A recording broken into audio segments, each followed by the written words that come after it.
the heart of a forgotten village in Sakala, where the whispers of poverty lingered in the alleyways, there resided a beautiful woman named Alara.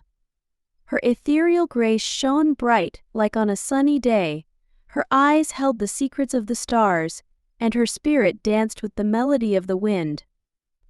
Born and raised in a humble village home, her mother never seemed to like her, and often gossiped Alara to her friends and other relatives. Many relatives seemed to wonder why Alara's mother would speak so ill of her own daughter. Nonetheless, despite her toxic traits, Alara remained obedient to her mother, and remained silent always when a misunderstanding between her and her mother arose. She excelled in school and got a chance to be enrolled in a university where she studied and graduated with first-class honors, an achievement that was not celebrated by her mother, who chose to belittle her instead. Alara ignored her mother's constant mockery and chose to build her life and find her own happiness. She managed to secure a permanent job and settled in a city called Nairobi. With time, she met a young man called Kamengo. They fell in love and got married. Things took a drastic turn after they settled down and Kamengo lost his job, and they had to move into a smaller and more affordable house. The house was rather dilapidated, but her husband Kamengo, whose once hopeful eyes had dimmed under the weight of unemployment, didn't mind. Kamengo was a man burdened by the scars of failure, haunted by the echoes of his mother's disdain.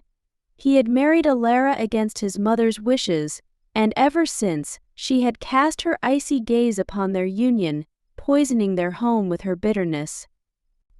Madame Eleonora, Kamengo's mother, was a woman with a heart as black as coal and a tongue sharp as a dagger. Eleonora's hatred for Alara stemmed from her envy of the young woman's beauty and grace, qualities she herself had long lost in the labyrinth of her own misery. She would often visit their humble abode, her presence like a chill wind that froze the warmth from their hearth.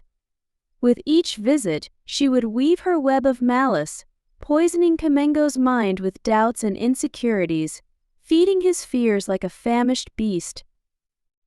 When Alara was 6 months pregnant, Kamengo's aunt fell sick and was brought to a general hospital in Nairobi for treatment. Madame Eleonora wished to visit her sick sister, so Alara took it upon herself to invite her mother-in-law to her house to stay with them in their small house as she attended to her sister, but Madame Eleonora had other intentions.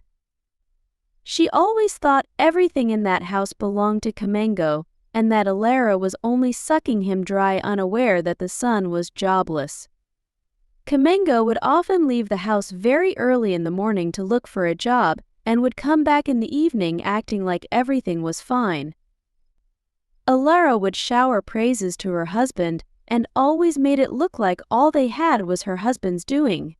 She never degraded her husband in front of anyone. Madame Eleonora wanted to know everything about their life, how much money they used for shopping, how much money they used to pay for water and electricity. She would constantly pester Alara with questions.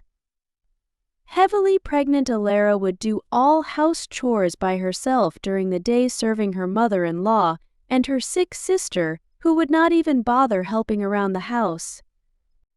When Kamengo noticed this, he felt pity on Alara and asked his mother why she was not helping around the house given that Alara was heavily pregnant, to which Madame Eleonora responded rudely, saying, "Nobody helped me when I was pregnant with you."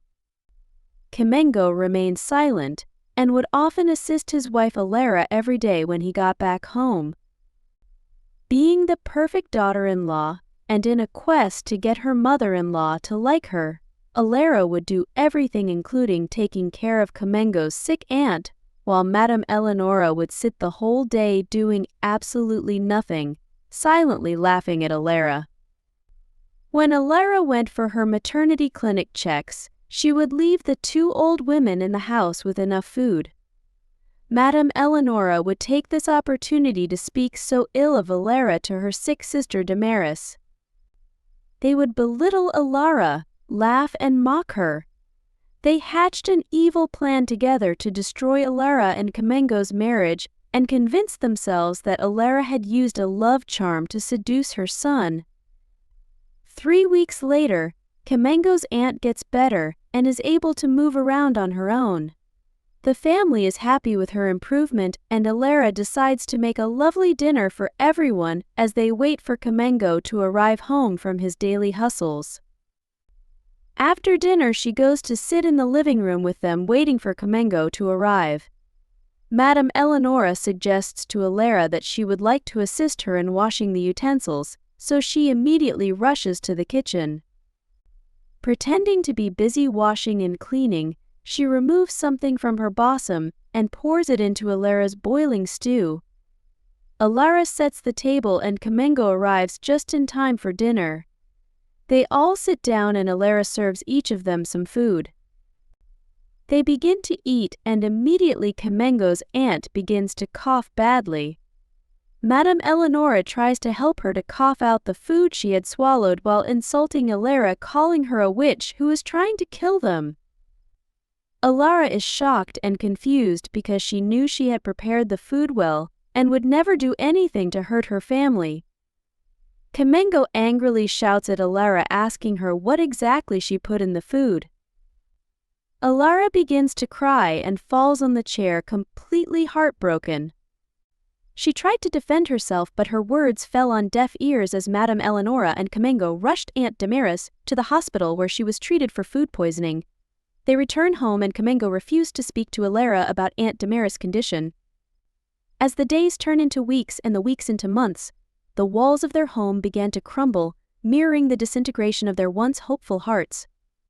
Alara, the beacon of light in their darkness, fought tirelessly to keep their love aflame, but Kamengo, consumed by his mother's venom, drifted further into solitude and dislike for Alara. Alara tried so hard to get Kamengo's love and attention as she prepared to welcome their newborn baby, but to no avail. One fateful night, Kamengo came home at 2 a.m. drunk, and in a moment of weakness, he turned against Alara, his words like daggers that pierced her soul. He beat Alara up and chased her out of the bedroom. Shocked and scared for her life, Alara screamed in pain and rushed to lock herself in the kitchen, crying profusely. Madame Eleonora heard the screams and giggled to herself, happy that she had accomplished her mission. Alara woke up in the morning on the kitchen floor and felt very weak. She knew she could no longer depend on Kamengo, so she helped herself up and went to a nearby hospital for a checkup. Unfortunately, the baby had succumbed to the stress and the trauma Alara had experienced. As the doctor gave her the terrible news, Alara cried so bitterly. Her hopes shattered. She could not believe why her life had turned out so horrible. Her phone rang several times. It was Kamengo calling. She could not answer his calls after all the trauma he and his mother had caused her. But even in her despair, Alara's spirit refused to be extinguished. A close friend of Alara called Amanda heard about the disturbing news and rushed to the hospital to check on Alara and found her crying bitterly. She comforted her, and together they took a taxi back to Amanda's house. Despite everything Alara went through, Amanda swore to herself to help Alara get back on her feet and find happiness again. Hope you learned something new today and plan to use your words and expressions carefully not to hurt the feelings of others. For this and more videos, subscribe to my YouTube channel and share with your friends and family. Cheers!